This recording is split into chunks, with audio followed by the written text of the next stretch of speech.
देखिए परसों मैंने आप लोगों को पढ़ाया था डैम्प्ड और अनडैम्प्ड ऑसिलेशंस पढ़ाया था ना। शाबाश बेटा। अब है आज डिफाइन द फॉलोइंग। पहला है free oscillations. Free oscillations. Second part है फोर्स्ड ऑसिलेशंस। थर्ड पार्ट है रेजोनेंट ऑसिलेशंस। Resonant oscillations. और फोर्थ पार्ट जो है हमारा वो है रेजोनेंस। रेजोनेंस ये है ऑसिलेशंस का हमारे पास लास्ट टॉपिक। इसके बाद वेव्स शुरू होगा। ऑसिलेशंस के बाद वेव्स। पहला है free oscillations, forced oscillations, resonant oscillations और रेजोनेंस। ठीक है, इधर सुनिए। सबसे पहले अगर एक सिंपल पेंडुलम लोगे या स्विंग जो आप झूला लेते हो, हम धक्का देते हैं, जो झूला लेता है वो ऑसिलेट करना शुरू कर देता है ऐसे। फिर आप लोगों को कुछ नहीं करना। सिंपल पेंडुलम को एक बार धक्का दे दिया ना, ये ऑसिलेट कर रहा है। नंबर ऑफ ऑसिलेशंस प्रोड्यूस्ड पर सेकंड उसको बोलते हैं फ्रीक्वेंसी। नहीं बोलते फ्रीक्वेंसी। जिस फ्रीक्वेंसी से जिस फ्रीक्वेंसी से ये ऑसिलेट करेगा इसको बोलते हैं नेचुरल फ्रीक्वेंसी। क्या बोलते हैं? Natural frequency. आप लोगों को एक बार इसको डिस्टर्ब करना, उसके बाद इसको ऑसिलेट करने देना तब तक जब तक ये रुक जाएगा। जिस फ्रीक्वेंसी से ये ऑसिलेट करेगा उसको क्या बोलेंगे? Natural frequency. शाबाश। Without being forced by any external agency. एक बार डिस्टर्ब करने के बाद इसको डिस्टर्ब, ऐसी ऑसिलेशंस को बोलते हैं फ्री ऑसिलेशंस। क्या बोलते हैं? Free oscillations. अगर एक सिंपल पेंडुलम या स्विंग को आप लोग एक बार मोशन में लाओ, इसको ऑसिलेट होने देना, जितने भी ऑसिलेशंस हो रही है, ऐसी ऑसिलेशंस को आप लोगों को धक्का नहीं देना दोबारा, एक ही बार। ऐसी ऑसिलेशंस को बोलेंगे कौन सी ऑसिलेशन है? Free oscillation. शाबाश। जिस फ्रीक्वेंसी से ये फ्री ऑसिलेशंस हो रही है उस फ्रीक्वेंसी, उस बॉडी की या उस सिंपल पेंडुलम की जो फ्रीक्वेंसी है उसको बोलते हैं नेचुरल फ्रीक्वेंसी। क्या बोलते हैं? Natural frequency. इधर सुनिए। Free oscillations, those oscillations which are produced in a body, those oscillations which are produced in a without being used, without being the external force or external agency is called external periodic force is called are called free oscillation. The frequency with which the body oscillates is called natural frequency, and natural frequency is denoted by nu naught. Nu naught. शाबाश।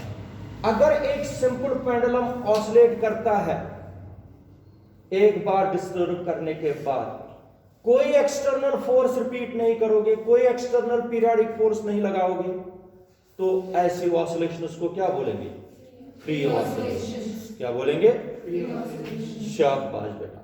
Second, forced oscillations. अब समझ आप लोगों को आना चाहिए। Forced oscillation का मतलब है जब आप लोग झूला लेते हो, आप लोगों ने एक बार धक्का दे दिया, थोड़ी देर के बाद एक दो स्विंग के बाद ये रुक जाता, लेकिन आप लोग क्या करते हो? आप लोगों ने ये किया है, आप लोगों ने ये एग्जाम्पल की है खुद। जब झूला कोई लेता है उसको आप लोगों को बार बार धक्का देना पड़ता है। क्या करना पड़ता है? ताकि वो क्या करे? ऑसिलेट। नहीं करते हम, वरना रुक जाएगा। जो आप, इसका मतलब है आप लोग एक्सटर्नल पीरियडिक फोर्स लगाते हो बार बार। समझ आया कि नहीं? सिंपल पेंडुलम को अगर आप लोग एक बार धक्का दोगे, 2-3 ऑसिलेशन या 10 ऑसिलेशन के बाद रुक जाएगा। जो ही आप लोगों को लगेगा कि ये रुकने वाला है, आप लोग क्या देते हो? हाँ, एक्सटर्नल पीरियोडिक फोर्स लगाते हो। जो ऑसिलेशंस उसमें आएंगी वो फ्री ऑसिलेशंस वो कौन सी होगी? हमने फोर्स किया उसको ऑसिलेट कराने पर, वो फ्री ऑसिलेशंस वो कौन सी ऑसिलेशंस है? शाबाश। Those oscillations which are produced in a body और a system by using external periodic force are called forced oscillations। ये मैंने स्विंग का एक बताया। तुम लोगों को इस साल तो प्रैक्टिकल हुए नहीं आप लोगों के स्कूलों में, आप लोगों ने प्रैक्टिकल के जो अपैरेटस है वो भी नहीं देखे। एक अपैरेटस जब आप लोग कभी जाओगे आप लोग देख लेना, एक अपैरेटस होता है ऐसे होता है, स्टील का बना होता है, इसको बोलते हैं ट्यूनिंग फोक। क्या बोलते हैं? ट्यूनिंग फोक।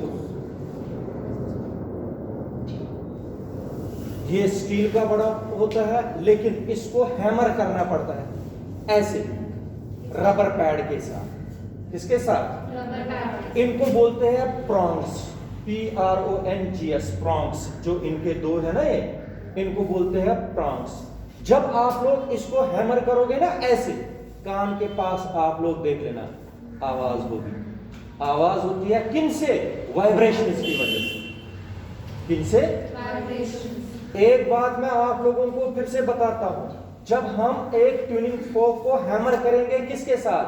रबर पैड के साथ, वो ऑसिलेशन जो प्रॉन्ग्स में आएगी वो होगी फ्री ऑसिलेशन। क्या होगी? अब देखो, अगर मैंने इस ट्यूनिंग फोक को ऐसे हैमर किया, इसमें वाइब्रेशंस आ गई, इस टेबल के साथ ऐसे मैंने रखा, टेबल में भी वाइब्रेशंस आएंगी जो हमें नहीं दिखाई दे, हमें टेबल भी लगेगा हिलते हुए। तो जो टेबल में ऑसिलेशंस आ गई वो फ्री ऑसिलेशंस, वो कौन सी ऑसिलेशंस? ये याद रखना है मेरे को। फोर्स्ड ऑसिलेशंस आती है due to external periodic force. Due to external periodic force ऐसी ऑसिलेशंस को क्या बोलेंगे? शाबाश बेटा। एक होती है रेजोनेंट ऑसिलेशंस। क्या होती है? Resonant oscillation. अब देखो, जो एक्सटर्नल पीरियोडिक फोर्स है, जैसे मैंने धक्का दे दिया, जैसे सिंपल पेंडुलम, अगर मैंने जो एक्सटर्नल पीरियोडिक फोर्स है जिससे हम एक बॉडी को मोशन में लाते हैं, ऑसिलेट कराते हैं, अगर उस एक्सटर्नल पीरियोडिक फोर्स की जो नेचुरल फ्रीक्वेंसी है वो बराबर हो जाएगी किसके? जो बॉडी है जो ऑसिलेट करेगी उसकी फ्रीक्वेंसी अगर natural frequency of the periodic force के बराबर आएगी, then such oscillations are called resonant oscillations and that phenomena is called resonance। मैं फिर से बता दूं, अगर एक बॉडी है जो ऑसिलेट करती है मगर ऑसिलेट करती है एक्सटर्नल पीरियोडिक फोर्स से, किससे? ये मैं विद एग्जांपल समझाऊंगा। अभी एग्जांपल्स में आप लोगों को दो एग्जांपल्स इससे समझाऊंगा, तब तक समझ नहीं आएगा क्लियरली। मैं बता रहा हूं, अगर एक्सटर्नल पीरियोडिक फोर्स है जो एक बॉडी को ऑसिलेट कराता है, जो बॉडी की फ्रीक्वेंसी है ना, क्योंकि ऑसिलेट करा रही, उसकी फ्रीक्वेंसी अगर मैच कर गई किसके साथ? Natural frequency of the external periodic force, तब ऐसी ऑसिलेशंस को क्या बोलेंगे? और उस फिनोमेना को क्या बोलेंगे? एक मिनट, मैं आप लोगों को समझाता हूं with the help of example. Marching troops जानते हो क्या होता है? आर्मी मान लीजिए जब मार्च पास करते हुए चलते हैं, आप लोगों ने देखा होगा 26 जनवरी पर या कभी मार्च पास स्कूल में या परेड पर करते हैं, जितने भी आर्मड पर्सन होते हैं वो पैर एक साथ उठाते हैं, एक साथ रखते हैं जमीन पर, नहीं रखते हैं? जब परेड करते हैं एक साथ उठाते हैं और एक साथ जमीन पर डालते हैं। और आप लोगों को स्टेप्स भी देखते हो, किसी का स्टेप टूटता नहीं है बराबर। बराबर एक साथ पढ़ते हैं, एक साथ उठते हैं, उनको बोलते हैं मार्चिंग ट्रूप्स जब चलते हैं परेड के वक्त। अब मार्चिंग ट्रूप्स चलते चलते आ रहे हैं, इनको ब्रिज क्रॉस करना है, चलते चलते ही परेड में क्या करना है, ब्रिज क्रॉस। लेकिन जब वो ब्रिज को क्रॉस करते हैं ना बेटा, उनको बोला जाता है अपने स्टेप्स को ब्रेक कर दीजिए। अपने स्टेप्स को ब्रेक करने का मतलब क्या है, आप लोग ताल में या लाइन में पैर को नहीं रखिए, एक के अलग स्टेप होने चाहिए, मेरे अलग स्टेप, दूसरे के अलग स्टेप होने चाहिए, एक साथ ना उठने चाहिए, एक साथ ना नीचे आने चाहिए, ये याद रखना, क्योंकि उनको बोला जाता है आप अपने स्टेप्स को ब्रेक कर दीजिए। वही तो रीजन है, वही तो मैं समझाऊंगा किस में, रेजोनेंट ऑसिलेशंस में या रेजोनेंस में, यही मैं आप लोगों को समझाऊंगा। और ये क्वेश्चन आ सकता है जब marching troops are advised to break their steps when while crossing through a bridge. Why? देखो मैं बताता हूं आप लोगों को, जब ये एक साथ पैर डालते हैं ब्रिज पर, क्या करते हैं, ब्रिज हिलने लगता है। क्या ब्रिज हिलने लगता है, क्योंकि एक साथ सब स्टेप्स डालते हैं, ब्रिज हिलने लगता है। देखो क्या होता है, जब ब्रिज हिलने लगता है उसमें ऑसिलेशंस आती है। क्या आती है, ऑसिलेशंस जब आ गई, अगर उन ऑसिलेशंस की frequency natural frequency of the external periodic force है फौजियों के स्टेप्स, अगर ये मैच कर गई किस किस के, frequency of the bridge and the natural frequency of the external periodic force that are the feet of the troops, अगर ये मैच कर गई, इस फिनोमेना को बोलते हैं रेजोनेंस। क्या बोलते हैं, जब ये मैच करेंगे उस वक्त क्या होता है, ब्रिज ज्यादा हिलने लगता है। कब, जब frequency of the bridge is equal to the natural frequency of the external periodic force, that is the steps of the troops। जब ये मैच कर गई, ब्रिज ज्यादा हिलने लगता है। जब ब्रिज ज्यादा हिलने लगता है और उसको कोलैप्स होने का खतरा है, ब्रिज को टूटने का खतरा है, इसलिए फौजियों को क्या बोला जाता है, आप लोग स्टेप्स को ब्रेक कर दीजिए, ताकि natural frequency external periodic force की और ब्रिज की इक्वल, ये एक कारण है, ये याद रखना मेरी बात। इसी फिनोमेना को अगर natural frequency of the bridge और एक्सटर्नल पीरियोडिक फोर्स की नेचुरल फ्रीक्वेंसी मैच कर गई तो ब्रिज ज्यादा हिलने लगता है और गिर जाता है। इस फिनोमेना को ही बोलते हैं क्या, रेजोनेंस।